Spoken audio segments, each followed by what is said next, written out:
Hello student, आपका जो topic छूटा था बता दिए थे बीजांड। आज वही टॉपिक लाए हैं बीजांड का ही, जिससे पढ़ाएंगे आपको बीजांड के प्रकार।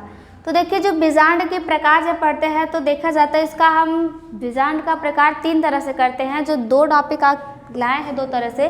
जैसे पहला है अध्यावरण के आधार पर। जैसे जब आपको पढ़ाया गया था बीजांड की संरचना, तब उसमें आपको बता दिया गया था कि जो बीजांड होता है वह आवरण से घिरा होता है, जिसे हम बीजांड में वो आवरण होता है, इसलिए उसका नाम है बीजांड आवरण या अध्यावरण के नाम से जानते हैं। तो बीजांड का जब प्रकार पढ़ा जाता है तो बीजांड के अध्यावरण के आधार पर हम क्या करते हैं, इसका बंटवारा करते हैं। तो जब अध्यावरण के आधार पर देखा जाता है तो पता चलता है कि जो बीजांड होते हैं वह 3 तरह के होते हैं या 3 प्रकार के होते हैं। ठीक है, जब हम बीजांड के अध्यावरण के आधार पर उसका प्रकार पढ़ते हैं तो वह 3 प्रकार के दिखाई देते हैं। पहला होता है आपका एक अध्यावरणी बीजांड, दूसरा होता है द्विअध्यावरणी और तीसरा होता है अध्यावरणीहीन होता है। मतलब इसमें एक भी नहीं होता है। मतलब कहने का है कि जो बीजांड होता है उसमें उसके अध्यावरण मतलब उसके चारों तरफ के आवरण के आधार पर उसको 3 भागों में बांटा गया है। पहला है एक अध्यावरणी बीजांड। ये देखिए क्या है, कह रहा है जब बीजांड पर केवल एक आवरण पाया जाता है। मतलब जब किसी बीजांड के, जैसे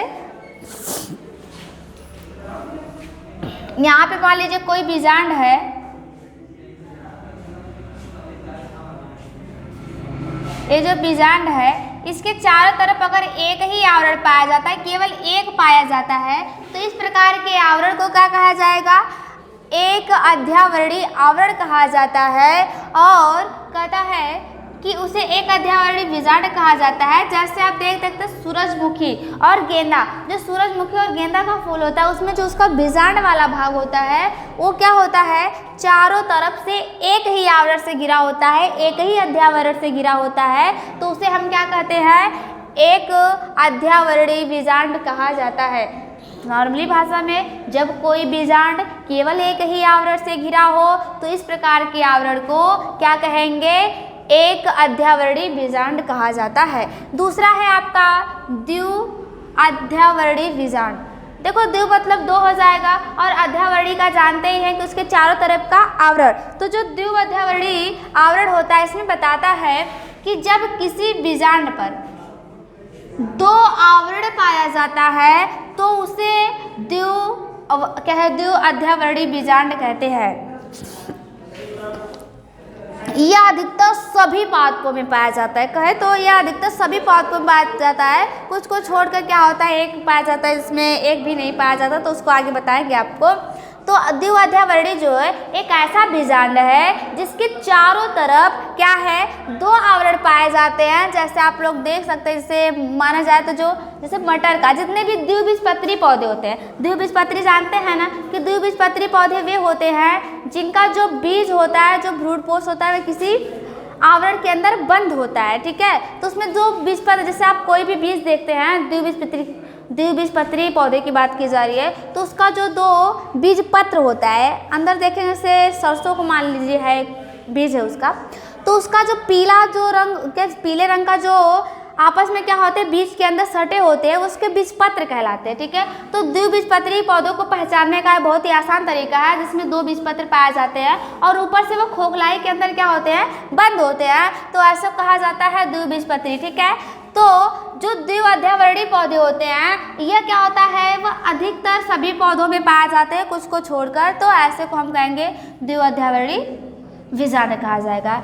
कह दिए जब किसी बीजांड पर, ठीक है, या उसके चारों तरफ, बीजांड के चारों तरफ 2 आवरण पाया जाए तो ऐसे बीजांड को कहा जाता है द्विअध्यावरणीय बीजांड कहा जाता है। यह अधिकतर पुष्पी पादपों में पाया जाता है। ठीक, तीसरा है आपका अध्यावरणीहीन। मतलब ऐसा बीजांड जिसमें क्या है, बीजांड आवरण नहीं पाया जाता है, इसको कहा जाता है बीजांड क्या है, अध्यावरणीहीन बीजांड कहा जाता है। यह जैसे दिया है कुछ पौधों का नाम लोरांथस है, फिर चंदन है, इन सारे पादपों में क्या होता है, बीजांड आवरण नहीं पाया जाता है। ठीक है, अब दूसरा है आपका यह आपका जो प्रकार बताया गया है बीजांड का, ये किसके आधार पर? अध्यावरण, मतलब उसके चारों तरफ के आवरण के आधार पर बताया गया 3 ठो। लेकिन अब जो हम पढ़ेंगे दूसरा है आपका बीजांड काय के आधार पर।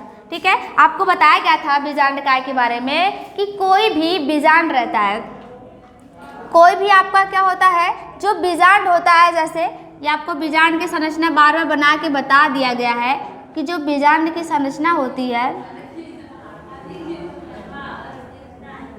कुछ इस प्रकार होती है।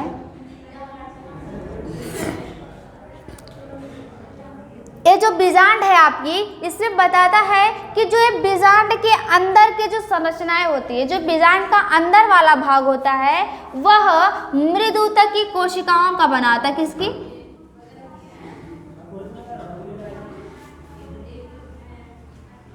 मृदुतक। जो मृदुतक की कोशिकाओं का बना होता है, तो ये जो मृदुतक की कोशिकाएं इसमें भरी होती हैं बीच में उसके सेंटर वाले पार्ट में, तो उसको कहा जाता है बीजांडकाय। इसे कहते हैं बीजांडकाय। तो वही बता रहा है कि जब हम बीजांड का प्रकार पढ़ते हैं बीजांडकाय के आधार पर, तो वह 2 प्रकार की होती हैं। ठीक है, वह 2 प्रकार की होती हैं। पहला बताता है स्थूल बीजांडकाय बीजांड। ठीक है, स्थूल बीजांडकाय बीजांड होता है, और दूसरा होता है तनु बीजांडकाय बीजांड होता है। तो ये दोनों क्या है? जो आपका पहला वाला है स्थूल बीजांडकाय बीजांड में बताता है कि इसमें प्राथमिक भित्ति कोशिका, ठीक है, ये बताया जाएगा आपको अगली जब कक्षा पढ़ाई जाएगी उसमें बताया जाएगा, क्योंकि इसको जानने के लिए भी आपको बहुत प्रोसेस पढ़ना पड़ेगा। तो आपको प्राथमिक भित्ति कोशिका और बीजांडकाय भित्ति का निर्माण करता है। ठीक है, इसमें जो आपका स्थूल बीजांडकाय बीजांड के बारे में बता रहा है कि ये जो बीजांडकाय के आधार पर जब बीजांड का हम प्रकार पढ़ेंगे तो बताएगा कि जो बीजांडकाय होता है जैसे जैसे विकसित होता जाता है तो वो क्या करता है? प्राथमिक भित्ति कोशिका का निर्माण करते हैं। ठीक है, और बताता है कि बीजांडकाय भित्ति का भी निर्माण करता है। मतलब बीजांड का ये जो भित्ति दिख रहा है, ये जो आवरण दिख रहा है, ये अपने से नहीं बना है। उसको बनाने में क्या है, बीजांडकाय ने क्या किया है? अपनी क्या भूमिका निभाई है। तो इसके आधार पर क्या करते हैं, बीजांड को क्या किया, बांटा गया है बीजांडकाय के आधार पर। जब कोई बीजांड में जो बीजांडकाय होता है, ये जो अंदर वाली संरचना होती है ये वाली, ठीक है, ये जो बीजांडकाय वाली संरचना होती है वो क्या करती है? प्राथमिक भित्ति कोशिका का, ये आगे बताया जाएगा कैसे बनता है। उसके बाद जो बीजांडकाय भित्ति कोशिका का, ठीक है, चारों तरफ पे जो आवरण बनाती है ये क्या है? बीजांडकाय जो यह आवरण है आपका 2 आवरण है, इसको बनाने का क्या करती है? काम करती हैं। और इसमें क्या होता है? बीजांड क्या होता है? बहुत ही अधिक मात्रा में विकसित होता है। ठीक है, मतलब इसमें बीजांडकाय की मात्रा अधिक विकसित होती है। तो ऐसे बीजांड को क्या कहते हैं? स्थूल काय, क्या है? स्थूल बीजांडकाय बीजांड के नाम से जानते हैं।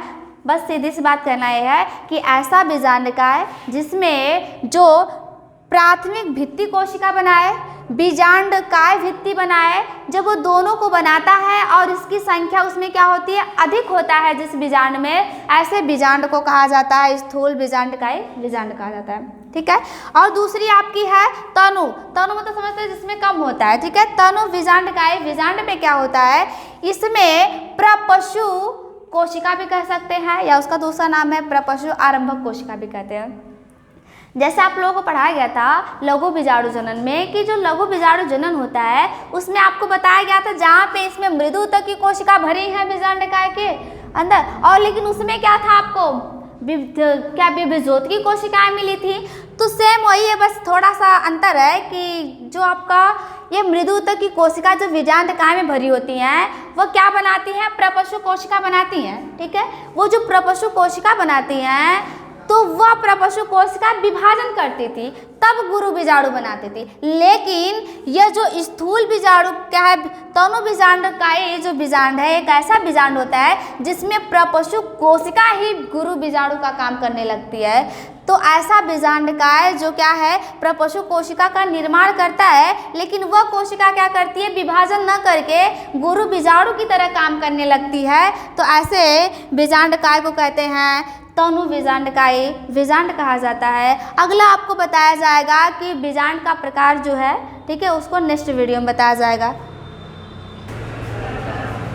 हेलो स्टूडेंट, आपका जो टॉपिक बचा था बीजांडकाय की प्रकार, जो बीजांडकाय का प्रकार पढ़ाया जा रहा था उसमें आपको दो प्रकार से बता दिया गया था कि बीजांड का कैसे क्या किया जाता है, बंटवारा किया जाता है। तो तीसरा लेके आए हैं कि बीजांड वृंत के आधार पर, जैसे हम आपको फर्स्ट जब पढ़ा रहे थे बीजांडकाय क्या है, बीजांड का प्रकार, तो उसमें आपको बीजांड की संख्या के आधार पर बांटा गया था और क्या है बीजांडकाय के आधार पर बांटा गया था। तो अब हम लोग बांट रहे हैं बीजांड को बीजांड वृंत के आधार पर। जब बीजांड वृंत के आधार पर देखा जाता है तो जो बीजांड होता है वो 6 प्रकार का होता है। पहला होता है ऋजु, जिसे कहते हैं आर्थोट्रॉप्स। दूसरा होता है प्रतीप, जिसे कहते हैं एनाट्रॉप्स। तीसरा होता है अर्ध प्रतीप, जिसे कहते हैं हेमीट्रॉप्स। अगला होता है वक्र, जिसे कहते हैं कैम्पिलोट्रॉप्स। अनुप्रस्थ में क्या होता है एम्फीट्रॉप्स होता है और कुंडलित में आपका आ जाता है सर्सिनोट्रॉप्स। ठीक है, तो इसमें देखिए ये जो 6 प्रकार आपको बताया जा रहा है ये आपको बीजांड वृंत के आधार पे बताया जा रहा है, मतलब उसका बीजांड वृंत आपको बता दिया गया है। आप लोग को बार बार रिवाइज करते हैं क्योंकि आपको जो चीज़ें पढ़ा दी जाती है उसको हम कहते हैं आप देख लिया कीजिए, तो ये आपको क्या उसके आगे का बताया जाता है। जैसे इसमें बीजांड वृंत के आधार पर जब देखा जाएगा तो ये कितने प्रकार के 6 प्रकार के दिखाई दे रहे हैं। तो पहला हम लोग जानते हैं कि ऋजु या आर्थोट्रॉप्स क्या है। तो यहाँ पे उसका देखिए ऋजु आर्थोट्रॉप्स का फिगर बनाया गया है जिसमें आपको एक बीजांड दिख रहा होगा।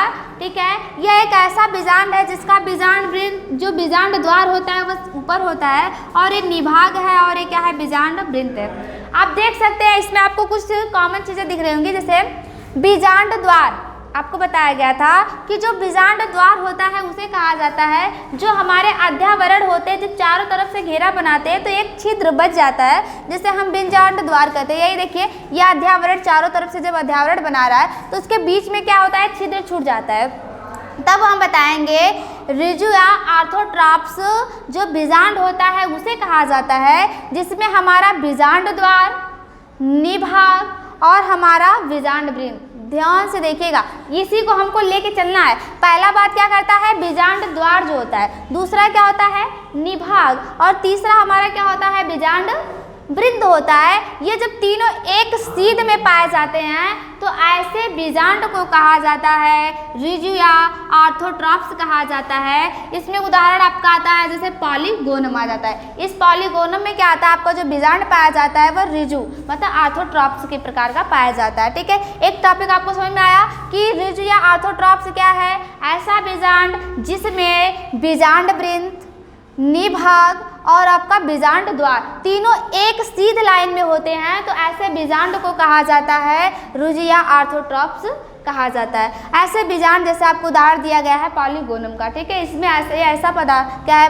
ये ऐसा पादप है जिसमें आपका जो बीजांड होता है वो कैसा होता है ऋजु बीजांड के जैसा दिखाई देता है। दूसरा है आपका प्रतीप, जिसे एनाट्रॉप्स कहते हैं। ये जो एनाट्रॉप्स होता है आपका, आप यहाँ पे फिगर देख सकते हैं, ये जो आपको ऋजु बताया गया है, जो आर्थोट्रॉप्स बताया गया है, इसका उल्टा होता है। ठीक है, इसका उल्टा होता है जिसका जो बीजांड द्वार होता है उल्टा होकर, ठीक है ध्यान से, इसका जो बीजांड द्वार होता है वो जब उल्टा हो जाता है तो इस बीजांड वृंत के पास आ जाता है। यहाँ पे देख सकते हैं इसका बीजांड द्वार इस बीजांड वृंत के क्या है बहुत ही पास आ जाता है और निभाग क्या होता है वो ऊपर है। मतलब बीजांड द्वार और निभाग एक सीध में रहते हैं और बीजांड द्वार क्या होता है वो उनसे एक सीध में नहीं होता है। तो ऐसे बीजांड को हम क्या कहते हैं प्रतीप या एनाट्रॉप्स के नाम से जानते हैं। एनाट्रॉप्स में आपका जो बीजांड द्वार होता है और बीजांड वृंत पास आ जाते हैं और उसका जो निभाग होता है वो ऊपर होता है। यह लगभग सभी द्विबीजपत्री पौधों में, लगभग सभी पादपों में यही वाला पाया जाता है जो क्या है एनाट्रॉप्स होता है। ये लगभग सभी में पाया जाता है, जैसे दिया है द्विबीजपत्री पादप जैसे मटर हो गया, चना हो गया, सेब हो गया, इन सारे पादपों में क्या होता है जो बीजांड पाया जाता है वो कैसा है एनाट्रॉप्स के जैसा ही, मतलब ऐसा पाया जाता है जिसका क्या होता है जो बीजांड वृंत होता है वो उल्टा होता है जो नीचे होता है। ठीक है, जो क्या है बीजांड वृंत के या कह सकते हैं बीजांड द्वार के पास आ जाता है। तीसरा है आपका अर्ध प्रतीप, जिसे कहते हैं हेमीट्रॉपस। ये जो हेमीट्रॉपस होता है इसका फिगर यहाँ पे बनाया गया है। ठीक है, ये जो हेमीट्रॉपस होता है ये क्या होता है इसका बीजांड, इसका जो बीजांड द्वार होता है होता है। इसका जो बीजांड वृंत वाला भाग होता है ऐसा वो घूम जाता है और एक समकोण जैसा बीच में क्या बताता है, आकृति बनाता है। और इसका जो बीजांड द्वार होता है और जो निभाग होता है वह एक सीध में होता है, लेकिन इसका क्या होता है, जो बीजांड वृंत होता है एक समकोण बना के मुड़ जाता है। ध्यान से देखिएगा, जो आपको तीसरा बताया जा रहा है अर्धप्रतीप, जिसे हेमिट्रोपस कहते हैं। हेमिट्रोपस का जो बीजांड होता है वह, इसका तो निभाग और जो बीजांड द्वार है, जो निभाग है और जो बीजांड द्वार है दोनों तो एक सीध लाइन में तो होते हैं, लेकिन इसका जो बीजांड वृंत होता है वह मुड़कर क्या हो जाता है, घूमकर एक मुड़ जाता है एक समकोण आकृति बनाते हुए। तो जब मुड़ जाता है तो ऐसे बीजांड को कहते हैं अर्धप्रतीप कहते हैं। यह लगभग जो रेननकुलस के फैमिली के पौधे होते हैं उनमें पाया जाता है। आपको बताया जाएगा कि रेननकुलस फैमिली क्या होता है, तो उसमें आपको डीपली से बताया जाएगा। लेकिन अभी आप जानते रहिए कि जो अर्धप्रतीप या हेमिट्रोपस जो आपका क्या है, ओव्यूल है या बीजांड है, वह आपका कैसा पाया जाता है, इसका निभाग और बीजांड द्वार तो एक सीध में होता है, लेकिन इसका जो एक बीजांड वृंत होता है वो मुड़कर क्या होता है,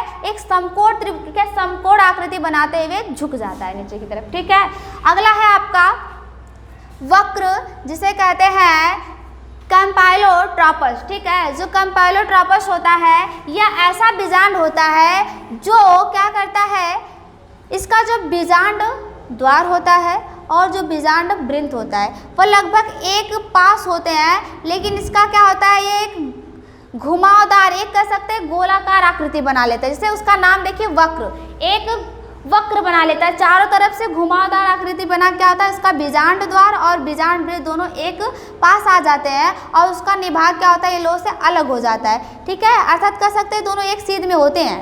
देखिए निभाग और इसका बीजांड वृंत दोनों एक सीध में तो है, लेकिन इसका जो बीजांड द्वार होता है वो उनसे क्या होता है, अलग हो जाता है, क्योंकि ये क्या करता है, इसका बीजांड वृंत जो होता है एक घुमावदार आकृति बनाता है, जिसके कारण इसका बीजांड द्वार अलग हो जाता है और बीजांड वृंत क्या होता है, अलग हो जाता है। और निभाग क्या होता है, बीजांड वृंत के एक सीध में होता है। तो इसको हम कहते हैं वक्र या कैम्पाइलोट्रोपस, और ये हमेशा लेग्यूमिनेसी और क्रूसीफेरी फैमिलियों में पाया जाता है। ठीक है, बताया जाएगा लेग्यूमिनेसी और क्रूसीफेरी फैमिली क्या है, जिसमें आपको उसका स्ट्रक्चर, उसमें कितने फैमिलियाँ होती है, जो फैमिली है उसमें कितने पुष्प पाया जाता है, कह सकते हैं कितने पादप पाए जाते हैं, इसमें किन पादपों को रखा जाता है, लेग्यूमिनेसी फैमिली आपको बताया जाएगा। ठीक है, अगला है आपका अनुप्रस्थ, जिसे कहते हैं एम्फीट्रोपस। यह एम्फीट्रोपस जो होता है आपका देख सकते हैं यहाँ पे, ये भी एक वक्र जैसा बनाता है।